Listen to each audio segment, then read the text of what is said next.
नमस्कार। आज एक बहुत इम्पोर्टेंट दिन है क्योंकि ये सीज़ फायर का लास्ट दिन है। आज क्या रिजल्ट निकलता है इस पर डिपेंड करेगा कि हमारा मार्केट कल किस तरह से बिहेव करता है। या तो बहुत बुरी तरह से गिरेगा या इसमें स्थिरता नजर आएगी। मेरा नाम संजीव माथुर है और इस चैनल में मार्केट पल्स टुडे में आपका स्वागत है। यूएस और ईरान की नेगोशिएशंस कल होने की बात तय हुई थी, जिसके लिए यूएस की टीम इस्लामाबाद आ गई है। लेकिन ईरान अभी भी तैयार नहीं है। बीच बीच में अलग अलग स्टेटमेंट्स वो देते हैं। कभी वो कहते हैं कि वो पॉजिटिवली नेगोशिएशन में जाने का सोच रहे हैं, कभी वो इनकार कर देते हैं। इन स्टेटमेंट्स पे हम रिलाई नहीं कर सकते, लेकिन अभी तक उनकी टीम वहाँ नहीं पहुंची है। और इसको देखते हुए ये लगता है कि ये नेगोशिएशंस शायद हो ही ना। अगर नेगोशिएशंस नहीं होती हैं तो सीज फायर के हिसाब से आज रात को हमारा इंडियन टाइम के हिसाब से ये सीज फायर की लिमिट खत्म हो जाएगी और उसके बाद यूएस अपनी कार्रवाई शुरू करेगा। जैसे यूएस ने कहा है, वो इनके जो भी इंस्टॉलेशंस हैं और इंफ्रास्ट्रक्चर है, मतलब पावर जनरेशन के यूनिट्स और जो इंफ्रास्ट्रक्चर हैं, ब्रिजेस, बिल्डिंग्स और जो इनके सेंटर्स हैं, उन पर बम्बार्टमेंट करेगा। ईरान कहता है कि जैसा वो यूएस करेगा वैसे ही ये दूसरी गल्फ कंट्रीज पे करेंगे। मोटी तौर पे बात निकल के ये आती है कि अभी कोई सुलह नहीं हुआ है और ना होने की कोई उम्मीद है।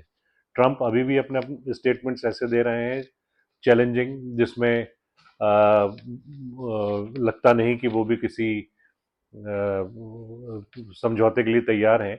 लेकिन इनडायरेक्टली ये भी कहते हैं कि अगर ये समझौता होने के नज़दीकी पे आया तो वो वर्चुअली या फिजिकली पाकिस्तान जाके इसमें पार्टिसिपेट करेंगे। दोनों तरफ की बातें दोनों कंट्रीज से हो रही हैं और इसकी वजह से पब्लिक जो है वो बड़ी डिलेमा में है। मार्केट इसको बड़ा कीनली वॉच कर रहा है कि कैसे इनका सुलटाव होगा। इंटरनेशनल एनर्जी एजेंसी ने कहा है ये सबसे बड़ी ग्लोबल हिस्ट्री में एक क्राइसिस है एनर्जी को लेके, जो स्टेट ऑफ हॉर्मोज की वजह से बनी हुई है। ईरान कहता है कि हम प्रेशर में आके बात नहीं करेंगे। उनका कहना ये है कि पहले जो हम पे सैंक्शंस लगाई हुई हैं उनको आप हटाइए और जो उनके फ्रीज्ड अकाउंट्स हैं, जो है वो उसमें जो अमाउंट्स हैं वो इनको वापस किए जाएं, जिसके लिए यूएस तैयार नहीं है। तीसरी चीज़, यूरेनियम जो एनरिच्ड पड़ा हुआ है उसको यूएस चाहता है कि वहाँ से हटा लिया जाए और फर्दर उसका यूरेनियम की जो रिन्यूअल हो रहे हैं उसको बंद कर दिया जाए, एनरिचमेंट बंद कर दिया जाए। चाइना इस बीच में आया था और उसने कहा था कि हम जो इनका एनरिच यूरेनियम है उसको अपने पास रख लेंगे ताकि यूएस को भी बात पूरी हो जाए और ये जो डेडलॉक है इसको ख़त्म किया जा सके। उसमें कुछ आगे बात बढ़ी नहीं है, इसलिए स्टेटस को बना हुआ है। दोनों में पार्टीज़ में से कोई भी अभी नीचे झुकने को तैयार नहीं है। ईरान पूरी तरह से तैयार है कि आगे जो भी कुछ यूएस करेगा उसको वो रिटेलिएट करेंगे और उनके हिसाब से इक्वल डिस्ट्रक्शन वो भी यूएस और एफिलिएट कंट्रीज़ में लाएंगे, गल्फ कंट्रीज़ में। देखने वाली बात यह है कि इस चीज़ का कोई समझौता निकलता है या नहीं। अगर ये रिजल्ट कुछ पॉजिटिव आया तो मार्केट्स डेफिनेटली ट्रेंड करेगा, ये नई ऊंचाई की तरफ बढ़ेगा। लेकिन अगर ये न्यूज़ थोड़ी नेगेटिव रहती है, जिसकी पूरी उम्मीद है, तो मार्केट्स एक बहुत बड़ा डाउनफॉल लेगा, जिसको पीछे जो हमने 2 दिन में एक अच्छी बढ़त देखी है, फ्राइडे को और कल और आज भी, वो सारी चीज़ जो है वो नलीफाई होने की उम्मीद है। अब देखिए ये आज रात तक पता लगेगा या कल सुबह तक, और मार्केट्स उसी तरह बिहेव करेंगे क्योंकि मार्केट्स अब जिस स्टेज में हम हैं न्यूज़ ड्रिवन है। और ईरान यूएस की वॉर से बड़ी कोई इस वक्त न्यूज़ नहीं है जो मार्केट्स को मूव करेगी। तो इस चीज़ में तो let us wait and watch, only time will tell कि किस तरह से चीज़ें निकल कर आ रही हैं। आज के मार्केट्स में हमें काफ़ी रेजिलियंस नज़र आई और बीच में गिरता भी था लेकिन फिर भी चढ़ता हुआ एक 0.87% का इंक्रीज पे बंद हुआ। और ये रेजिलियंस जो है बैंकिंग स्टॉक्स की वजह से, बैंकिंग और फाइनेंशियल्स की वजह से नज़र आई। और उम्मीद है कि हमारे ये सेक्टर जो है एक बहुत स्टेबल हो रहा है। जो कि आगे आने वाले टाइम में एक बड़ी स्टेबिलिटी देगा हमारे मार्केट को। आज नेस्ले का भी रिजल्ट आया, वो 26% ईयर ऑन ईयर उसमें प्रॉफिट हुआ है। उसकी वजह से भी मार्केट में काफ़ी अच्छा मोमेंटम रहा। और ओवरऑल जो देखें तो एक मार्केट में स्ट्रेंथ थी। फियर ज़रूर था, फियर के बावजूद भी एक ऑप्टिमिज्म था मार्केट में कि कहीं ना कहीं एक अच्छी न्यूज़ आएगी और मार्केट को आगे लेके जाएगी। एक फियर फैक्टर तो ज़रूर है, लेकिन इंडिया विक्स भी आज थोड़ा कम आया। लेकिन जब तक ये न्यूज़ नहीं आ जाती, जब तक पूरा कुछ कहना मुश्किल है। ऑयल की रेट्स अभी स्टेबल हैं 95 के आसपास। लेकिन जब तक ये रेजोल्यूशन नहीं हो जाता और स्ट्रेट ऑफ हॉर्मोज खुल नहीं जाता, जब तक इसमें दिक्कत बनी रहेगी। अगर ये रेट बढ़ जाती है, दोबारा लड़ाई शुरू हो जाती है और ये 100 तक पहुंच जाती है पर बैरल, तो फिर से वही हमारे मार्केट्स का नीचे आना शुरू हो जाएगा। अब देखने वाली बात यह है कि अगर 100 या 110 जैसे पिछली बार एंटिसिपेट किया जा रहा था, वो बैरल की रेट पहुंच जाती है, तो हमारा इन्फ्लेशन कितना ऊपर जाएगा। इन्फ्लेशन ऊपर जाता है तो उससे मार्केट्स में बहुत इफेक्ट आता है। हमारे ऑटो सेक्टर पे इफेक्ट आता है, हमारी कंपनीज की ग्रोथ पर नज़र आता है, हमारे इंटरेस्ट रेट्स पर नज़र आता है, जिसका इफेक्ट ओवरऑल इकोनॉमी में पड़ता है। अभी वैसे भी हमारा एक एफआईआईज की वजह से काफ़ी दिक्कत चल रही है। एफआईआईज एक या दो दिन थोड़ी परचेजिंग कर लेते हैं, 300 करोड़ की करी, कभी 600 की, और उसके बाद आके फिर से एक लंबी सेलिंग कर जाते हैं। जैसे 2 दिन उन्होंने छुट्टी परचेज करके और कल 1060 करोड़ का माल फिर बेच दिया। टोटल अब तक 40,000 करोड़ का माल अप्रैल में बेच चुके हैं और डीआईआईज ने इसको कॉम्पेंसेट किया है, लेकिन गैप थोड़ा रह जाता है। पिछले साल मार्च में इन्होंने 1,42,000 करोड़ का माल बेचा था और हमारे डीआईआईज ने 1,32 का खरीदा।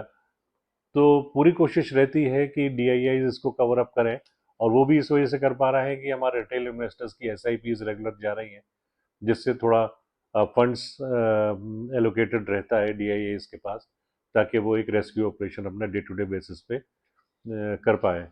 लेकिन ये चीज़ कब तक चलेगी, कब तक डीआईआईज हमारा सपोर्ट कर लेंगे और कितना कर पाएंगे, ये देखने वाली बात है, क्योंकि मार्केट के अप्स एंड डाउन्स को देख के उनको भी अपना अकाउंटिंग और प्रॉफिटेबिलिटी देखनी पड़ती है। तो ये एक चीज़ देखने वाली है कि कब तक सपोर्ट डीआईआईज की हमें मिलती है। यूएस में कोर्ट्स का एक डिसीजन आया था जिसमें उन्होंने जो टैरिफ्स तो उसको वायबल नहीं बताया था, और उसकी वजह से अब ऐसी न्यूज़ आई है कि यूएस में जो रिफंड है टैरिफ्स का, उसका प्रोसेस शुरू कर दिया गया है, ताकि जो टैरिफ्स के हिसाब से ज़्यादा ड्यूटी लगा के उन्होंने कॉन्फिस्केट किया था अमाउंट, वो अब रिलीज़ करना शुरू कर रहे हैं। उससे हमारे इंडियन कंपनीज को थोड़ा फ़ायदा होने की उम्मीद है, जिसकी वजह से भी आज मार्केट में थोड़ा स्पर्ट रहा, और उम्मीद है कि उसमें उनको थोड़ा एडवांटेज मिलेगा। मोटी चीज़ अब सारे इस वीडियो की ये निकल के आ रही है कि इस वक्त हमारे अपनी डोमेस्टिक न्यूज़ कुछ नहीं है जो मार्केट्स को ड्राइव कर रही है या उसको वो कर रही है, एक्सेप्ट फॉर द रिजल्ट्स जो आ रहे हैं। सबसे बड़ी डिपेंडेंसी इस वक्त हमारी वेस्ट एशिया वॉर पर है और उसके नेगोशिएशंस में है, और आज सीज फायर की जो लास्ट डेट है उस पर है। अगर इसमें कुछ निष्कर्ष नहीं निकलता है तो हम मार्केट्स में एक डाउनफॉल कल से देख सकते हैं, और अगर रात को कुछ इसमें नेगेटिविटी आ गई तो कल बहुत ज़्यादा गैप डाउन पे मार्केट्स हो सकते हैं। इस वक्त भी यूएस के जो फ्यूचर्स हैं वो ½ % के हिसाब से मोरलेस नीचे चल रहे हैं, जो एक इंडिकेशन है कि थोड़ी नेगेटिविटी यूएस मार्केट्स में अभी नज़र आ रही है। But the entire night is with us. देखते हैं अभी किस तरह से शेप लेती हैं चीज़ें। अगर कुछ पॉजिटिव हुआ and let us pray for that, अगर पॉजिटिविटी कुछ आती है तो उससे हमारा मार्केट स्टेबल रहेगा। अदरवाइज फिर से वही थोड़ी परेशानी रहेगी। लेकिन एक चीज़ और जो आज का मार्केट देख के समझ में आया वो ये है कि थोड़ी रिजिलियंस हमारे मार्केट में है। कहीं ये थोड़ी न्यूज़ फैक्टर इन कर ली है या थोड़ा एडजस्ट किया जा रहा है कि नेगेटिव होगा इस नेगोशिएशंस में, आई डो नॉट नो, लेकिन रेजिलियंस है। जबकि कोई ऐसी पॉजिटिविटी मार्केट में या न्यूज़ में नहीं है कि कुछ अच्छा हो। अभी नेगोशिएशंस भी शुरू नहीं हुए तो कुछ भी कहना मुश्किल है। लेकिन मार्केट्स ने कहीं ये फैक्टर इन कर लिया है कि ये अभी ऐसे ही चलेगा और ओनली टाइम विल टेल कि ये किस तरह से इसका सुलटाव होगा, और इसका सुलटाव सर्टनली नेगोशिएशंस की वजह से नहीं होगा, ऐसा मुझे लगता है मार्केट ने फैक्टर इन किया है। असल में क्या होना है ये इन दोनों के डिस्प्यूट रिड्रेसल में सामने निकल के आएगा। वो अगर टेबल पे बैठ कर होता है तो ठीक है, अदरवाइज पाकिस्तान कितना मेडिएट कर पाता है इन दोनों के बीच में वो कहना मुश्किल है।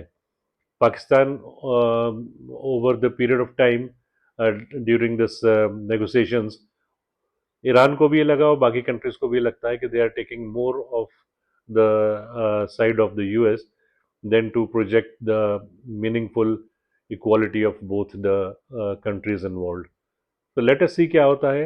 अगर कुछ पॉजिटिविटी आती है तो मार्केट हमारा ज़रूर कल अच्छा कलर्स दिखाएगा। अदरवाइज हमें मालूम है कि मार्केट से कुछ ज़्यादा एक्सपेक्ट नहीं करना चाहिए। फिर से एक बार नीचे जाएगा, 23,500 टच करेगा, 22,000 जाएगा। लेकिन मुझे उम्मीद नहीं है इतना नीचे गिरेगा क्योंकि मार्केट ने अब काफ़ी फैक्टर इन कर लिया है वार की सिचुएशंस, और they are taken it in the stride. Let us see how it takes shape tomorrow. Thank you.